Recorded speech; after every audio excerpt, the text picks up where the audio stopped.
ஸ்ரீமதே ராமானுஜாய நமக. புள்ளென்வாய் கீண்டானை புல்லென்வாய் கீண்டானை புல்லென்வாய் கீண்டானை புல்லென்வாய் கீண்டானை பொல்லாவரக்கனை பொல்லாவரக்கனை பொல்லாவரக்கனை பொல்லாவரக்கனை கிள்ளிக் களைந்தானை கிள்ளிக் களைந்தானை கிள்ளிக் களைந்தானை கிள்ளிக் களைந்தானை கீர்த்திமை பாடிப்போய் கீர்த்திமை பாடிப்போல் கீர்த்திமை பாடிப்போய் கீர்த்திமை பாடிப்போய் பிள்ளைகள் எல்லாரும் பிள்ளைகள் எல்லாரும் பிள்ளைகள் எல்லாரும் பிள்ளைகள் எல்லாரும் பாவை களம்புக்கார் பாவை களம்புக்கார் பாவை களம்புக்கார் பாவை களம்புக்கார் வெள்ளி எழுந்து வெள்ளி எழுந்து வெள்ளி எழுந்து வெள்ளி எழுந்து வியாழம் உறங்கிட்டு வியாழம் உறங்கித்து வியாழம் உறங்கித்து வியாழம் உறங்கித்து புள்ளும் சிலம்பினகான் புல்லும் சிலம்பினகான் புல்லும் சிலம்பினகான் புல்லும் சிலம்பினகான் போதரிக் கண்ணினாய் போதரிக் கண்ணினாய் போதரிக் கண்ணினாய் போதரிக் கண்ணினாய் குள்ளக் குளிர குள்ளக் குளிர குள்ளக் குளிர குள்ளக் குளிர குடைந்து நீராடாதே குடைந்து நீராடாதே குடைந்து நீராடாதே குடைந்து நீராடாதே பள்ளி கிடத்தியோ பள்ளி கிடத்தியோ பள்ளி கிடத்தியோ பள்ளி கிடத்தியோ பாவாய் நீ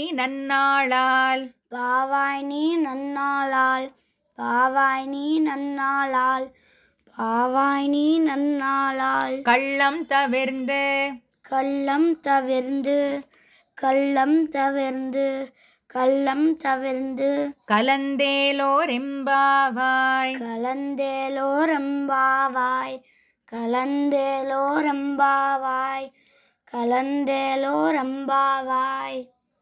புள்ளின்வாய் கீண்டானை பொல்லாவரக்கனை கிள்ளிக் களைந்தானை கீர்த்திமை பாடிப்போய் பிள்ளைகள் எல்லாரும் பாவை களம்புக்கார் வெள்ளி எழுந்து வியாழம் உறங்கிட்டு புள்ளும் சிலம்பினகான் போதரிக் கண்ணினாய் குள்ளக் குளிரக் குடைந்து நீராடாதே பள்ளி கிடத்தியோ பாவாய் நீ நன்னாளால் கள்ளம் தவிர்ந்து கலந்தேலோர் எம்பாவாய்.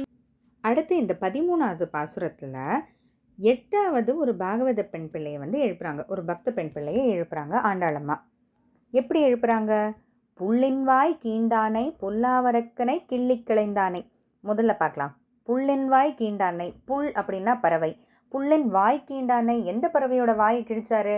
பகாசுரன் அப்படின்னு அந்த கொக்கு வடிவில் வந்த அந்த அசுர பறவை அதனுடைய வாயை கிழிச்சாரு. பொல்லாவரக்கனை கிள்ளிக் கிளைந்தானை. இங்கே பொல்லாவரக்கன்கும் போது ராமாவதாரத்துக்கு போயிறாங்க ஆண்டாளம்மா. அதாவது பொல்லாவரக்கன்னா ராவணன். ராவணனை கிள்ளி களைந்தானேன்னா இப்போ அந்த ஒரு புல் இருக்குது. இந்த புல்லை இப்படி ஒரு கிள்ளி போடுறோம் பாருங்கள். அதுக்கு ஏதாவது நம்ம ரொம்ப சக்தி வேணுமா, நமக்கு ரொம்ப பலம் வேணுமா? இல்லை, அப்படியே சாதாரணமாக அதை அசால்ட்டாக அப்படி எடுத்து போட்டுடலாம் இல்லையா?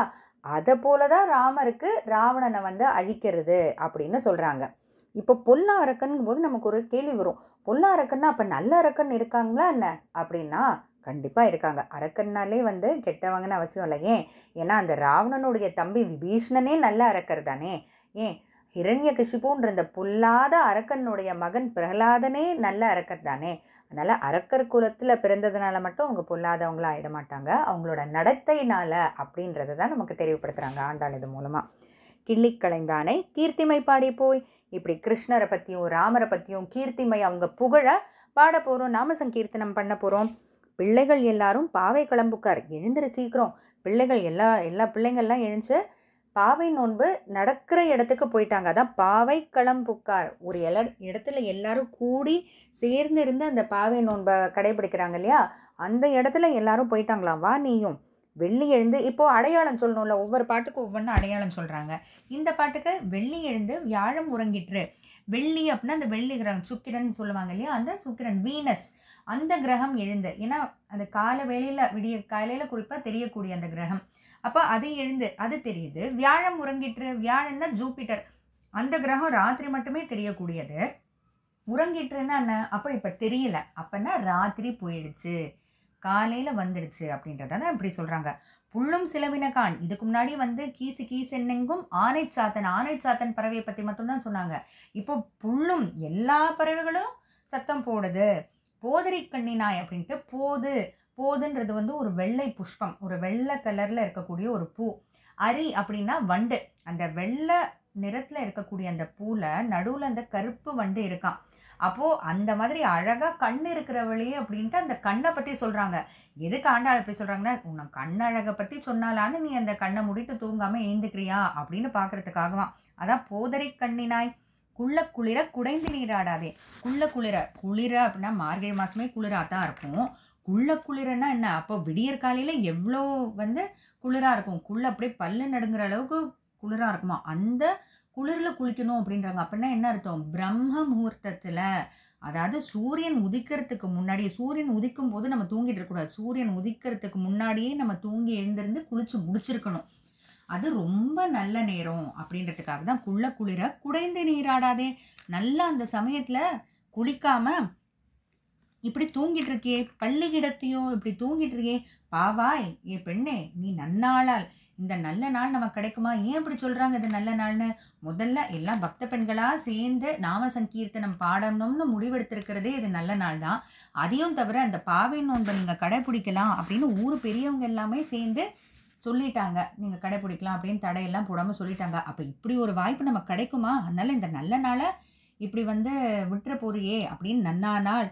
கள்ளம் தவிர்ந்து, கள்ளம்னா இந்த இடத்துல என்ன கள்ளத்தனம், எல்லாருமே பக்த பெண்கள் தானே, அப்போ என்ன கள்ளம் இருக்கும் அப்படின்னா, எங்கள் கூட வந்து நாம சங்கீர்த்தனம் பாடாமல் தனியாக நீ பகவான் அங்கே அனுபவிச்சுட்டு இருக்கே, அங்கே படுத்துட்டு நீ மட்டும் தனியாக பகவான் அனுபவிச்சுட்டு இருக்கே, அந்த கள்ளத்தனம் வேணாம்.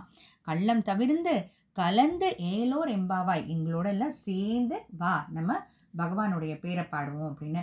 இந்த சேர்ந்து பாடுறதுங்கும் போது நமக்கு கிடைக்கக்கூடிய அந்த ஒரு சக்தி வந்து பார்த்திங்கன்னா அது தனி. அது நம்ம தனியாக நாம சங்கீர்த்தனம் பண்ணும்போது கண்டிப்பாக கிடைக்காது. அதனால தான் ஆண்டாளம்மா அதை கடைசி வரைக்கும் குறிப்பாக சொல்லிகிட்டே இருக்க போகிறாங்க. தொடர்ந்து கேட்போம். ஆண்டாள் திருவடிகளே சரணம்.